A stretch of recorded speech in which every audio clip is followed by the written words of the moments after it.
Welcome to Pindar Poetry. We hope you learned something new. You're ready, start now. Open messages and find the exact conversation from the person you want blocked. Accuracy matters because similar numbers exist. Once you've opened the thread, tap the contact name or the info icon to reveal message details and options.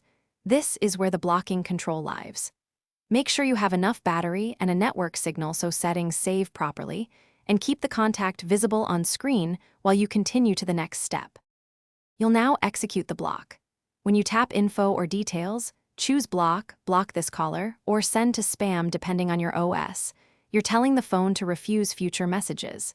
If the number isn't in contacts, create a contact with that number and block it from the contact page. This ensures persistent blocking. If messages continue, enable message filtering or use your carrier's spam tools. Those extra filters stop numbers that change ID or use spoofing to get through. Finish by verifying the block.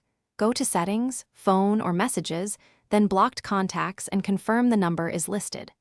Once confirmed, you can delete the conversation to remove history and reduce future notifications.